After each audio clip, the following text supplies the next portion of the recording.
Hi, my name is Lauren Likis. And I am Benjamin Magram, and we are going to describe the skill of slow pitch softball batting.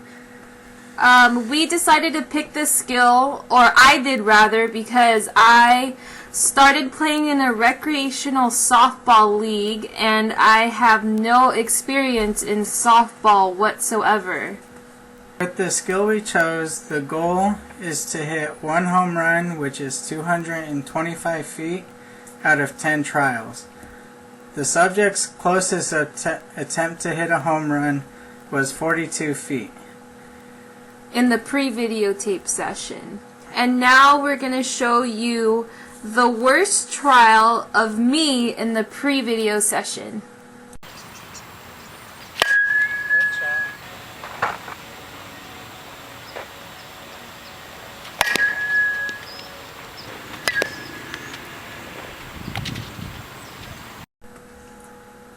Okay, so there are many things that went wrong in the pre-video, such as she did not keep her eyes on the ball. Her eyes wandered off as she's swinging and looked the total opposite direction.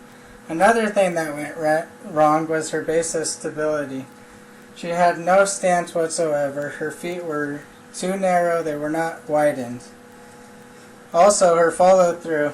Her follow-through did not go through at all. As soon as she made contact, the bat stopped and didn't continue. And her arms were not fully extended. She missed out on a lot of power as she did not extend her arms properly. Also, she was not balanced.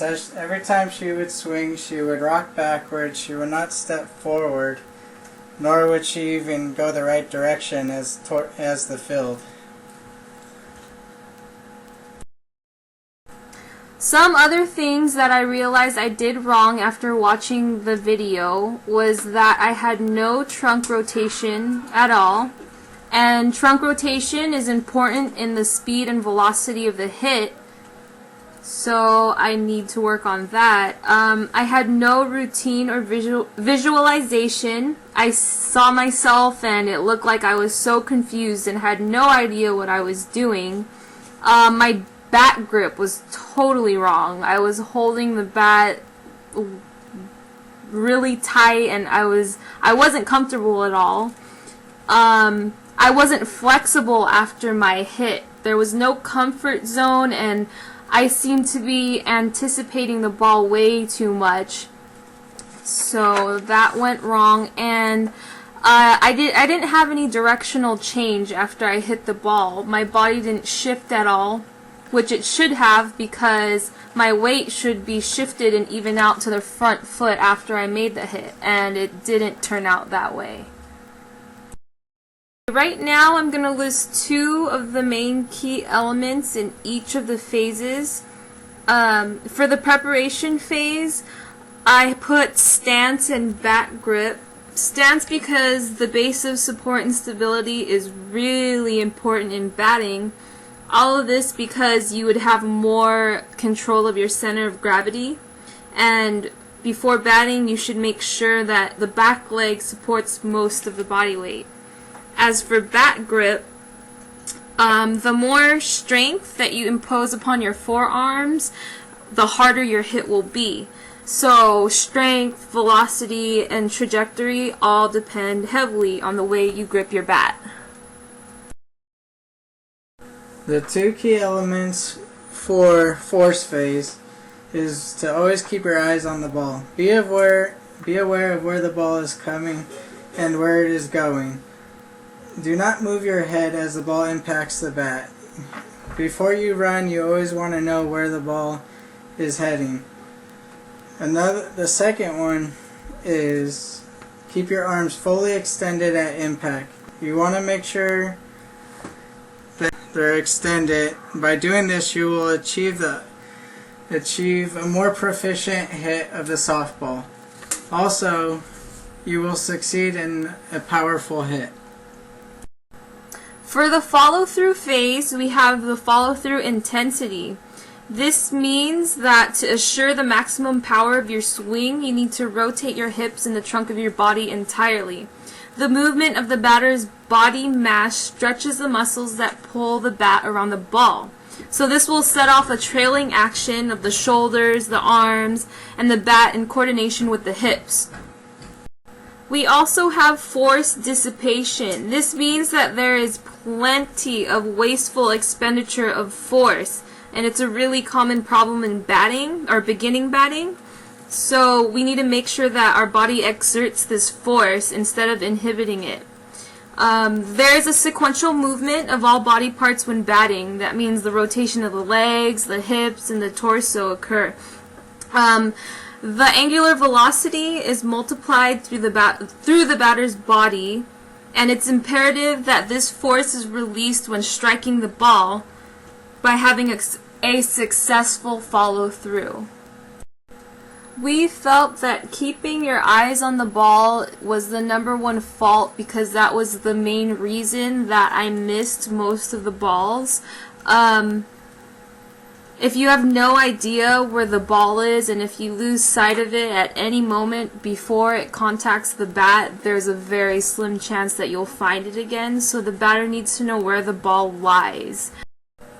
The next fault, which is base of support stability and body equilibrium, which is basically your stance, was completely wrong and one of the biggest mistakes that I made, because I had no idea where to place my body.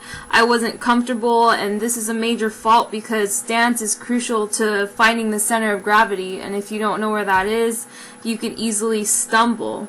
Follow-through intensity and force dissipation. I had no follow-through in the pre-trials because I didn't even know how to bat, and this is really one of the main reasons that the ball didn't go far, because there's no power at all behind the hit.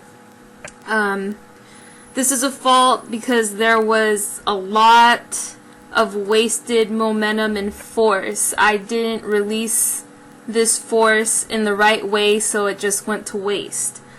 We need force and momentum to attain the goal of a home run. During the next clip, I am running drills with my partner. You can see here that I am showing her the correct position on where to stand and how far apart she should be standing. So after watching the post video, many things improved since the pre-trials. So all of the things like keeping your eyes on the ball, my stance, and I found my base of support and stability, and I knew where my center of gravity was. I had a great follow through, and you can see the results of my post trials. The balls went a lot further than they did when I first started. My arms were fully extended. I had good balance. My trunk actually rotated, which I noticed in the video. You can see that I do visualize the ball coming at me, and I anticipate it, and I'm ready for it. My bat grip is great. I choked up so that I can swing the bat even further and with more power.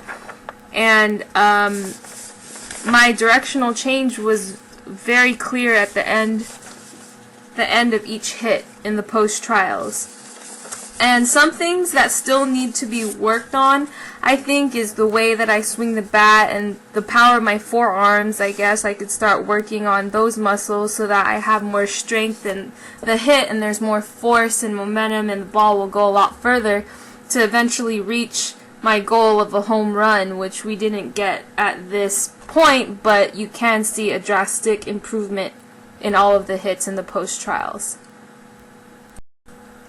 This includes our presentation of slow pitch softball batting. Although we didn't reach the goal of hitting a home run, we can see a very big improvement in the way that I started batting and the way I bat now. So thanks for listening. Have a nice day.